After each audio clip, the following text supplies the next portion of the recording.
Hello everyone, welcome to Dream Academy. आज इस lecture में हम क्लास 9th का एक वेरी इंपॉर्टेंट सब्जेक्ट साइंस को स्टार्ट करने जा रहे हैं। साइंस को हम 3 पार्ट में स्टडी करेंगे। फर्स्ट पार्ट होगा केमिस्ट्री, सेकेंड पार्ट फिजिक्स और थर्ड पार्ट बायोलॉजी। ये तीनों ही पार्ट के कॉन्सेप्ट्स हमारे लिए काफ़ी ज़्यादा इंपॉर्टेंट इसलिए हो जाते हैं क्योंकि इनका यूज़ हमें क्लास 10th के साइंस में करना होता है, साथ ही क्लास 11-12 में फिजिक्स, केमिस्ट्री और बायोलॉजी पोर्शन में भी यूज़ करना होता है। अगर आपके कॉन्सेप्ट्स स्ट्रॉन्ग है, काफ़ी अच्छे तरीके से क्लियर है, तो फिर आपको आगे आने वाले क्लासेस में, इवन जब आप आगे चल के 12th के बाद नीट और JEE की प्रिपरेशन के बारे में सोचते हैं तो वहाँ भी आपको हेल्प मिलता है। तो इतने इंपॉर्टेंट सब्जेक्ट को आज से ही क्लास 9 से ही हम स्ट्रॉन्ग करते हुए चलेंगे। तो चलिए स्टार्ट करते हैं। साइंस का पहला चैप्टर जो कि केमिस्ट्री पोर्शन को बिलोंग करता है, that is matter in our surrounding. तो जैसा कि हमारे चैप्टर का टाइटल है मैटर इन आवर सराउंडिंग, तो यहां से क्लियर है कि हमारा पहला टॉपिक जो बनेगा मैटर। तो फर्स्ट टॉपिक हम समझते हैं मैटर को।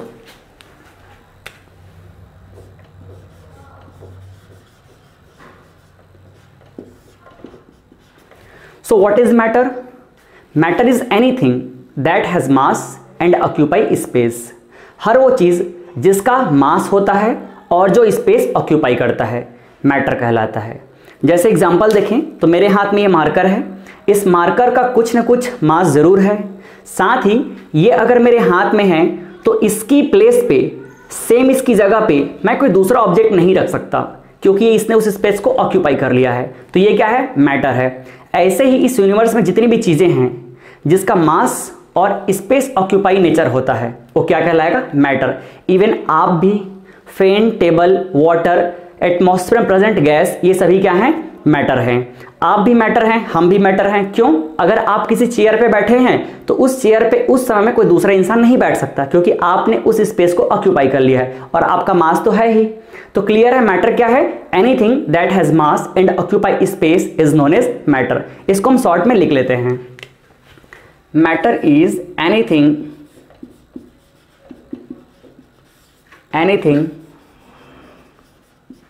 That has mass and occupy space. Occupy space का सीधा सा मतलब है कि इसका कुछ न कुछ वॉल्यूम है। क्लियर है? क्योंकि स्पेस ऑक्यूपाई करने का मतलब क्या है? वॉल्यूम। क्लियर है? तो मैटर क्या है? हर वो चीज जिसका एक फिक्स मास होता है और जो स्पेस को ऑक्यूपाई करता है। क्लियर है? अगर हम इसका एग्जांपल देखना चाहें, कुछ एग्जांपल्स भी लिख सकते हैं।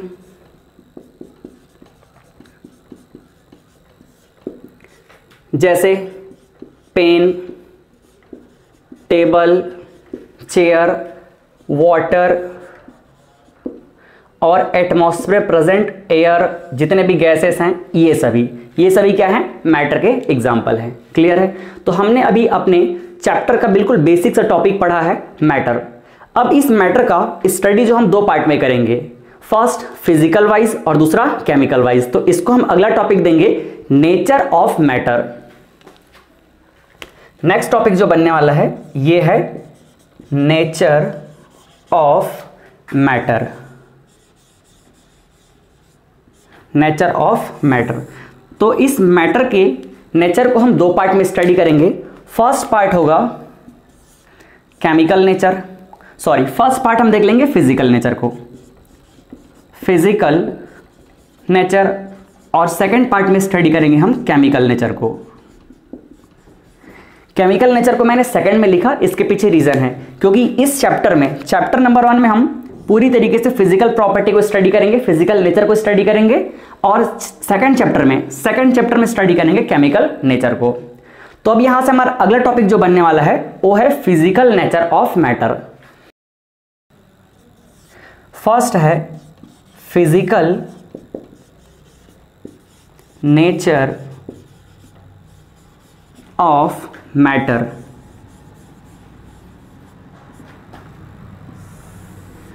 तो मैटर के फिजिकल नेचर को हम कैसे समझेंगे? इसे समझने के लिए हम एक एग्जांपल लेते हैं। जैसे मेरे हाथ में मैटर है, ये मार्कर है। जब इस मार्कर को हम छोटे छोटे पार्ट में डिवाइड करना शुरू करते हैं तो एक समय ऐसा आएगा कि इसको हम इतने छोटे पार्टिकल्स में डिवाइड कर देंगे कि उसके बाद डिवाइड करना पॉसिबल नहीं होगा। तो उसी छोटे पार्टिकल को, उसी टाइनी पार्टिकल को हम कहते हैं कंस्टिट्यूएंट पार्टिकल। क्लियर है? ये केमिस्ट्री का टर्म्स है, साइंस का टर्म्स है। जब इसको डिवाइड करेंगे तो इसका सबसे छोटा जो टाइनी पार्टिकल्स मिलेगा उसको हम क्या बोलेंगे? Constituent particles. इससे ये क्लियर हो गया कि ये जो मैटर है किससे मिलकर बना था? ये मिलकर बना था टाइनी पार्टिकल्स से, जिसको हम बोलते हैं कंस्टिट्यूएंट पार्टिकल्स। क्लियर बात है? इसको थोड़ा सा और समझते हैं। जैसे कि हमारे पास बिल्डिंग है, उस बिल्डिंग को देख रहे हैं तो हमको समझ नहीं आ पा रहा है कि उसका सबसे छोटा पार्टिकल क्या है, लेकिन जब उस बिल्डिंग को हम तोड़ना शुरू करते हैं तब हम देखते हैं कि वो ब्रिक्स से मिलकर बना है। ब्रिक्स के बार बार रिपीटेशन से वो बिल्डिंग बना हुआ था। तो हमारा सबसे टाइनी पार्टिकल क्या है? ब्रिक्स है। उस ईंट के बार बार रिपीटेशन से बिल्डिंग बना है, तो उसी ब्रिक्स को, उसी टाइनी पार्टिकल को हम क्या कहेंगे? कंस्टिट्यूएंट पार्टिकल कहेंगे। सेम चीज हमारे केमिस्ट्री में अप्लाई होता है मैटर में। तो हर मैटर, इस यूनिवर्स में प्रेजेंट हर मैटर किससे मिलकर बना होता है? वेरी टाइनी पार्टिकल से मिलकर बना होता है, जिन्हें हम कहते हैं कंस्टिट्यूएंट पार्टिकल्स। तो यहां इसको भी हम लिख सकते हैं, matter is made up of very tiny particle, very tiny particles known as constituent particles।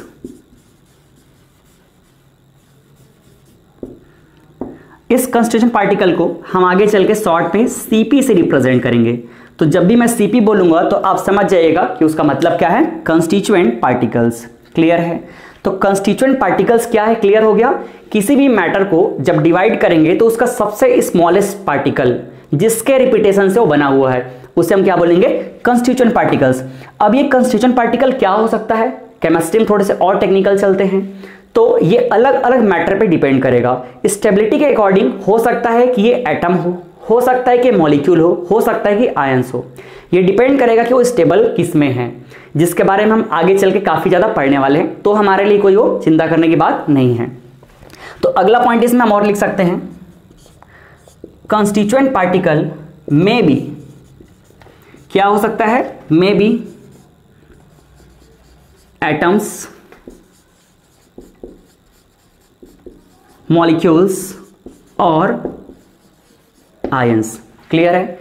ये कंस्टिट्यूएंट पार्टिकल्स क्या क्या हो सकते हैं? एटम हो सकते हैं, मॉलिक्यूल हो सकते हैं, आयंस हो सकते हैं। हो सकता है आपको एटम, मॉलिक्यूल, आयन के बारे में कोई ज्यादा आइडिया ना हो, तो कोई सोचने की बात नहीं है। हमारे सेकंड चैप्टर में हम पूरी तरीके से उसको पढ़ने वाले हैं। ठीक है? तो अभी हमारा मेन फोकस किस पे है? मेन फोकस था कि व्हाट इज मैटर। मैटर को हमने समझा। मैटर क्या है? हर वो चीज जिसका मास होता है और जो स्पेस ऑक्यूपाई करता है, मतलब वॉल्यूम होता है, क्या कहलाएगा? मैटर। जैसे कि हमने अपने नेचर में देखा, पेन है, टेबल है, वाटर है, एयर है, ये सारी चीजें क्या है? मैटर है। मैटर को हम दो पार्ट में स्टडी करेंगे। मैटर के नेचर को हम पहला फिजिकल नेचर से स्टडी करेंगे और सेकंड केमिकल नेचर से। तो हमें इस चैप्टर में क्या पढ़ना है? फिजिकल नेचर के बारे में। तो हमारा पहला टॉपिक बन गया यहां से physical nature of matter. Physical nature को समझने के लिए हमने देखा कि मैटर किससे मिलकर बना है। तो मैटर को जब हम डिवाइड किए तो हमें समझ आया कि ये तो वेरी टाइनी पार्टिकल से मिलकर बना है, और उस टाइनी पार्टिकल को हम क्या कहते हैं? कंस्टिट्यूएंट पार्टिकल कहते हैं। तो अब हमें समझ आ गया कि matter is made up of what? Constituent particles. किससे मिलकर बना है मैटर? कंस्टिट्यूएंट पार्टिकल से। और ये कंस्टिट्यूएंट पार्टिकल्स क्या हो सकता है? एटम हो सकता है, मॉलिक्यूल हो सकता है, या आयंस हो सकता है। क्लियर है? चलिए, फिजिकल प्रॉपर्टीज के अंदर में ही, फिजिकल नेचर के अंदर में ही हम और आगे चलेंगे। तो पहले आप काम कीजिए, इसको नोट कर लीजिए। हालांकि डिस्क्रिप्शन बॉक्स में आपको पीडीएफ के फॉर्म में नोट्स प्रोवाइड कर दिया जाएगा, बट मैं चाहता हूं कि आप साथ में नोट करते चलेंगे तो आपका फोकस ज्यादा अच्छे से बना रहेगा। चलिए नोट कर लीजिए। आई होप आपने नोट कर लिया होगा। अभी हमने समझा कि मैटर कंस्टिट्यूएंट पार्टिकल से मिलकर बने होते हैं। अब हमें इन्हीं कंस्टिट्यूएंट पार्टिकल्स के कैरेक्टरिस्टिक्स को पढ़ने हैं। तो हमारा अगला टॉपिक क्या होगा? Characteristics of particles of matter.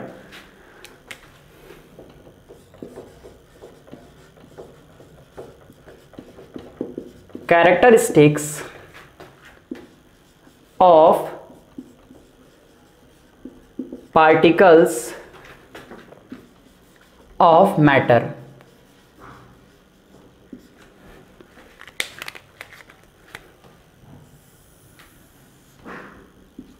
तो यहां बेसिकली हम पार्टिकल्स के 3 इंपॉर्टेंट कैरेक्टरिस्टिक्स को पढ़ने वाले हैं। फर्स्ट कैरेक्टरिस्टिक्स है, काफी अच्छे समझिएगा क्योंकि ये बहुत ही काम के हैं। फर्स्ट कैरेक्टरिस्टिक्स है particles of matter have space between them।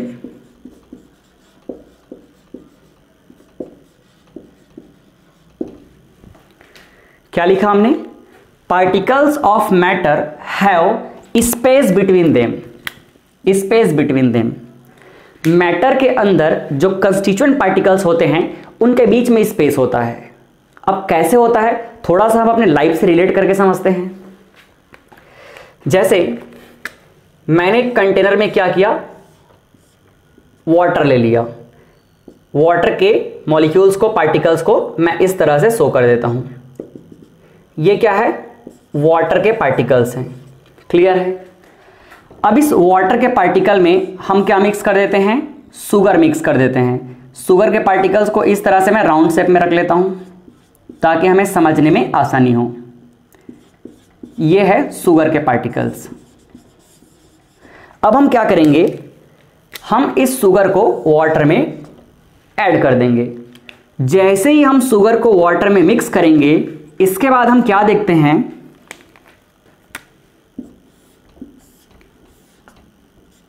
इसके बाद हम देखते हैं कि ये जो शुगर है वाटर में जाकर डिसॉल्व हो जाता है, मिक्स हो जाता है। और मिक्स होने के बाद पोजीशन कैसे है देखिए, कुछ इस तरह से। ये वाटर है, तो वाटर के ही अंदर ये शुगर डिसॉल्व हो गया, मतलब वाटर के पार्टिकल्स के बीच में ये शुगर प्लेस हो गया। क्लियर है? तो इस बात से हमें क्लियर हो गया कि यहां वाटर के जो पार्टिकल है उनके बीच में स्पेस है, तभी तो ये शुगर के पार्टिकल आके ऐड हो गए। अगर स्पेस नहीं होता तो क्या शुगर इस वाटर के अंदर डिसॉल्व हो पाता? नहीं हो पाता। सेम चीज शुगर के जो पार्टिकल है उसके बीच में भी स्पेस है, इसीलिए तो वाटर उसके बीच में आ गया। यहां देखो, यहां पे 2 वाटर के पार्टिकल के बीच में शुगर आ गया और यहां 2 शुगर के पार्टिकल के बीच में वाटर आ गया। समझ आया? तो जब कोई बीच में आ पा रहा है इसका मतलब क्या है? स्पेस है उनके बीच में। इसको एक और एग्जांपल समझते हैं। जैसे मान लो यहां पर 2 चेयर रखा हुआ है, इस चेयर में एक पर्सन ए और दूसरा पर्सन बी बैठा हुआ है। ये फर्स्ट सिचुएशन है। अब एक और सिचुएशन लेते हैं। यहां पे ए और बी कुछ इस तरह से बैठे हैं। ए यहां पे बैठा हुआ है, बी यहां पे बैठा हुआ है और इन दोनों के बीच में एक चेयर खाली पड़ा हुआ है। तो अगर कोई तीसरा पर्सन सी अगर इनके बीच में आना चाहे तो क्या यहां पे इनके बीच में आ पाएगा? बिल्कुल नहीं आ पाएगा। क्यों? क्योंकि इनके बीच में कोई स्पेस है ही नहीं। लेकिन अगर वो इस कंडीशन में आना चाहे तब बिल्कुल आ सकता है। क्यों? क्योंकि इनके बीच में यहां पे देखो सी के लिए एक चेयर खाली पड़ा हुआ है। तो सी बीच में यहां पे क्यों आ पाया? क्योंकि यहां पे स्पेस खाली पड़ा हुआ है। सेम चीज यहां पे भी हमने समझा कि यहां वाटर और शुगर को जब डिसॉल्व किए तो दोनों एक दूसरे के बीच में घुस गए। क्यों? क्योंकि उनके बीच में स्पेस पड़ा हुआ है। तो यहां से क्लियर हो गया कि particles of matter have space between them. ये चीजें सभी मैटर के लिए अप्लाई होती है। इस यूनिवर्स में जितने भी मैटर है सब पे अप्लाई होती है। उसको हम अपने लाइफ से रिलेट करके समझ लिए। क्लियर है? चलो इसको आप नोट कर लीजिए, फिर हम चलते हैं सेकंड कैरेक्टरिस्टिक्स पे। अब सेकंड कैरेक्टरिस्टिक्स क्या कहता है? सेकंड कैरेक्टरिस्टिक कहता है कि particles of matter are continuously moving. Matter के अंदर जो कंस्टिट्यूएंट पार्टिकल्स होते हैं वो कंटिन्यूअसली मूव करते रहते हैं। कैसे मूव करते हैं? चलो पहले लिख लेते हैं, फिर एग्जांपल से समझते हैं। तो सेकंड प्रॉपर्टी है particles of matter are continuously moving.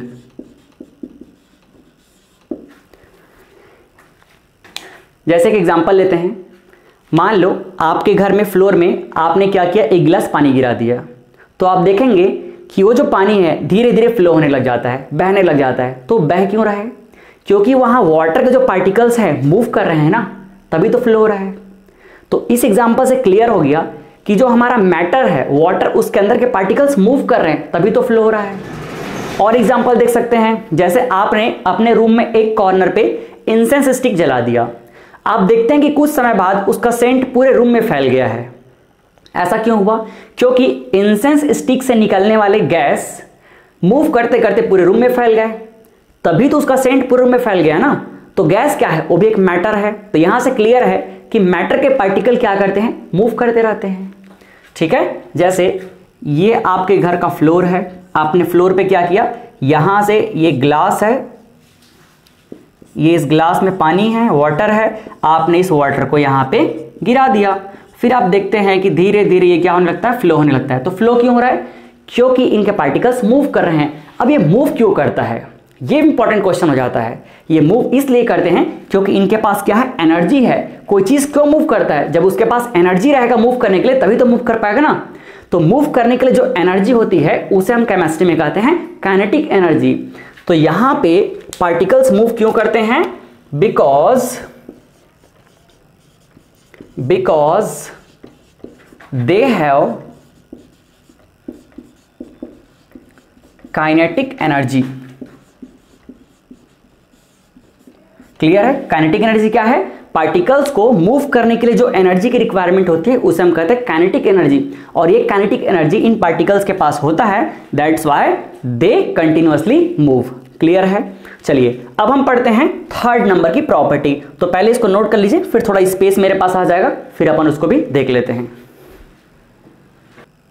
अब हम देख लेते हैं थर्ड कैरेक्टरिस्टिक्स ऑफ पार्टिकल्स। तो थर्ड क्या कहता है? Particles of matter attract each other. Matter के अंदर जो कंस्टिट्यूएंट पार्टिकल्स होते हैं वो एक दूसरे को अट्रैक्ट करते हैं। कैसे अट्रैक्ट करते हैं? चलो समझ लेते हैं एग्जांपल से।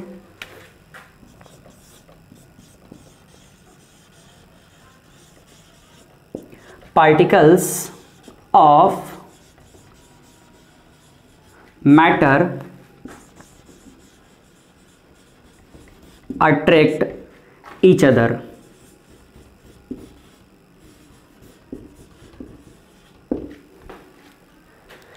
इसे समझने के लिए एक एग्जांपल लेते हैं।